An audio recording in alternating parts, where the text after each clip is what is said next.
Action Center, yes? Yes, I sure am, Nicole. Boy, you're just making noise. You're trying to fight back against the machine and the FCC, and but you're kind of pissed now, aren't you? You know, a lot of things roll off back, Nicole. But when you're going to spend months and thousands of dollars and the FCC just flat out ignores you, it's me off. Well, let's back up again. Sue Wilson, you can follow her on Twitter at Sue Blues Wilson for Broadcast Blues, the movie that sort of sets the background for all of this. The website is MediaActionCenter.net. Now, you've been fighting back on the unfairness of the so-called supposedly publicly owned airwaves for a while now. But let's explain what's going on now and specifically when it comes to your petitions to deny broadcast licenses to a couple of Milwaukee radio stations. What's the background on this? Well, Nicole, you and I have talked on this show before, and I so appreciate it. What we did, and we chose the community of Milwaukee, Wisconsin, because we understand that community represents what's going on all across these United States. What I mean by that is that that community has a predominance of conservative talk radio, and they use their local airwaves to promote local politicians. Yep. And they're bragging that, oh, goody, we're getting politicians elected because we have these airwaves and we're using them as cheerleaders. It's not right, and it's also breaking the law. It's against the FCC rules. So way back in May, we did a study showing two of these stations, one owned by Clear Channel, one owned by Journal Communications. Each were giving away about 80 minutes per day of direct support to the Scott Walker recall campaign. That amounted to about $1 million in free airtime. Right. At the same time that we were monitoring, we had supporters of Tom Barrett, the other side. Yep. We had supporters of the other guy writing to those stations going, hey, it's campaign time. You've got supporters of Scott Walker on the air. We want our fair shake. The stations would not allow those people on the air. And in doing that, they broke a rule called the Zappel Doctrine, and I don't want to confuse people with terms here. Basically, they broke the rules. You can't do that. Right. Now, let me interrupt for a second here, because, Sue, you and I, we go back in broadcasting. We're both veteran broadcasters.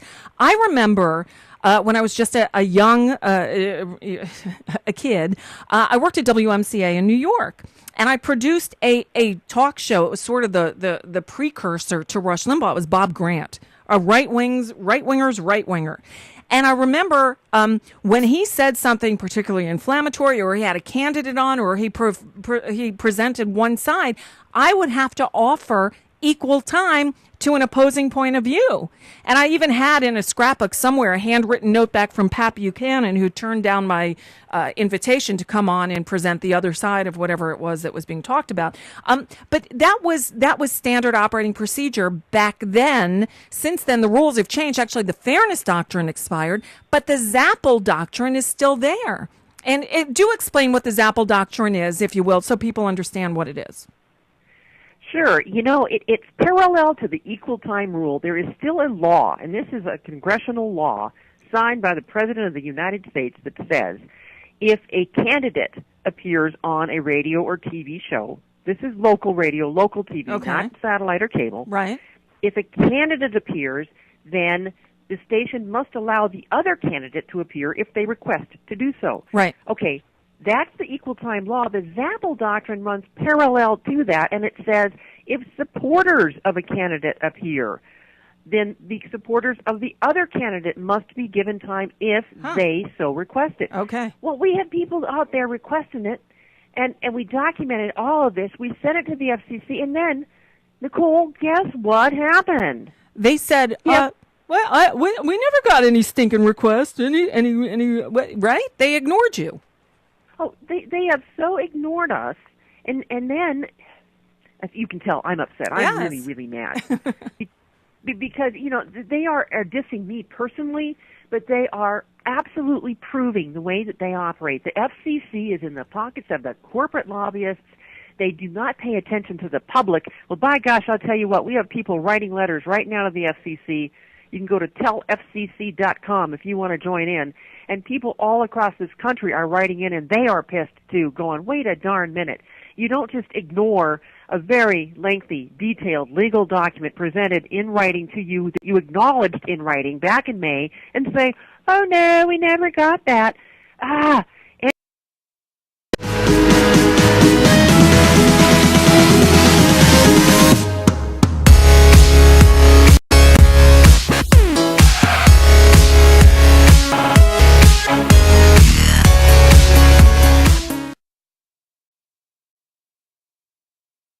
Here, Nicole, and let me try to separate them out. Back in May, we did this formal complaint. It is intended to be a constitutional test of this Apple doctrine. It is intended to go to the Supreme Court.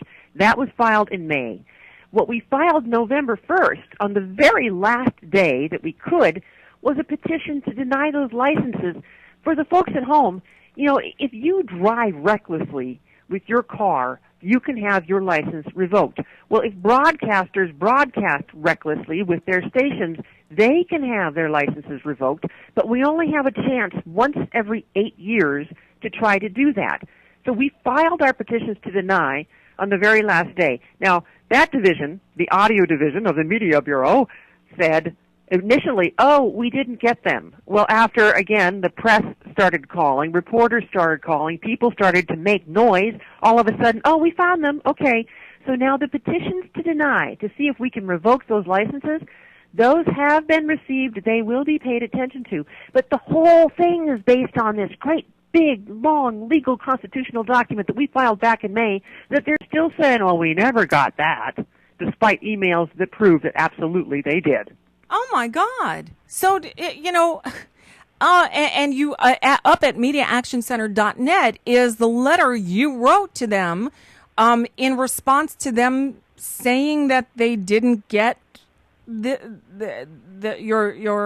challenge? That's right, and I think I was pretty nice, don't you? Yes. You're right. Perhaps, sir, you have forgotten our telephone conversation last May about this matter. Perhaps you have forgotten that on May 24th of this year, I emailed you documents entitled Formal Complaint to FCC, re WISN and WTMJ, and Addendum, Formal Complaint to FCC, re WISN and WTMJ, citing specific Zapple violations by the stations. Perhaps you have forgotten that you emailed me back acknowledging receipt of said complaint. And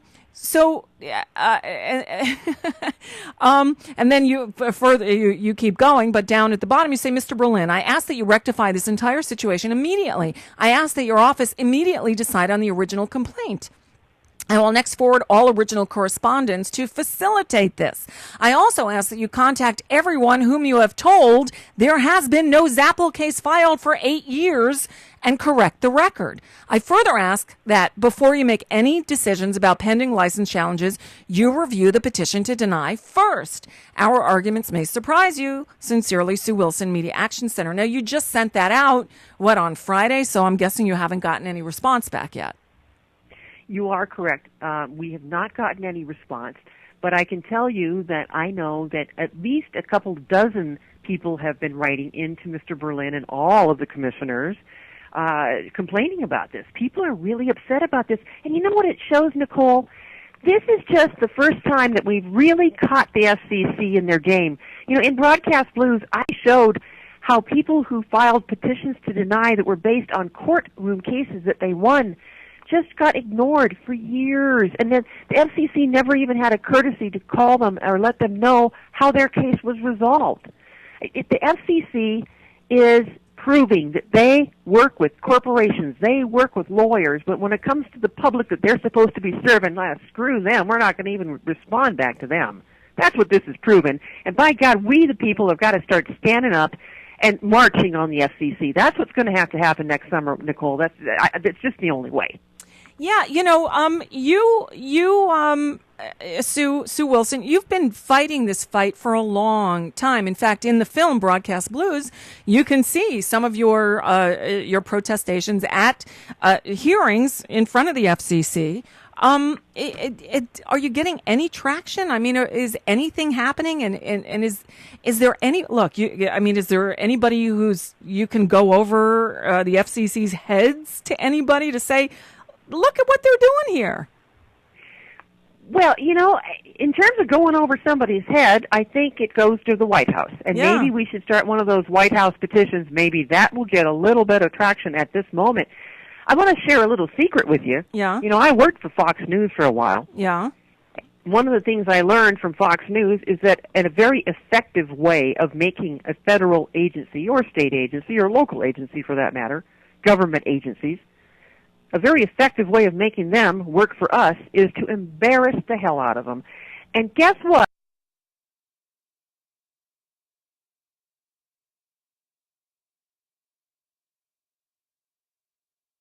Can prove this is what they're doing, and they should dang well be embarrassed by all of this. Now, Sue, I know, when you do this, and it's great, and I appreciate it because, hey, you're doing it on all of our behalf. I know I cover it. I know Brad Friedman over at Brad Blog covers it. Are you getting any traction? I'm certainly you're not going to in the mainstream media, but in the alternative media. I am certainly seeing that the people of Wisconsin, there was a article published in the Racine, Milwaukee area Shepherd Express, which really helped a lot because reporters started to call the FCC. That's when we started to discover how incompetent or corrupt that they are. We have a little newspaper out of Madison that is also covering this story. But, the big newspaper in town, the one that everybody reads, it's owned by the same company that owns the radio station we're complaining about. So guess what? There's not a word printed in the Journal Sentinel newspaper in Milwaukee. Of course not. Right. But, yeah, I love that you're doing this. Again, I've almost given up on the mainstream corporate media. I mean, obviously, that's why I do a show here. I've sort of given up hope that a show like mine will ever find its way onto the terrestrial airwaves. Again, now I should mention I'm on We Act Radio in Washington, D.C., but my show is on late at night, like 11 p.m., when I think you have to be in the building to pick up the over-the-air signal. So I say it doesn't really count. But, until the big divestiture that I believe will be coming eventually of radio stations, first we had consolidation, now all the stations are going to be sold off. Until that happens and mom and pop companies start owning radio stations again, I almost think that this, over-the-air terrestrial radio and television is a lost cause. But you're fighting for it. Well, that's what you got me for. And, Yes. and I'll tell you this, Nicole, up until even just a couple of weeks ago, I was getting really weary. Because I've been at this since 1998. Mm-hmm. That's how long I've been fighting this battle. But now they've really pissed me off. And one thing about me, you don't know me well enough personally, you never want to piss me off. Because once you do, I will never, ever quit. And at this point, they are completely dissing the public. Now it's just a matter of how do we march on the FCC? How do we make so much noise that they cannot ignore us? That's going to be the next goal. I haven't quite figured that one out. Maybe we'll submit that one to Netroots Nation. Yeah, well, yeah, good. We also need to look. I know you write these things up in the form of press releases.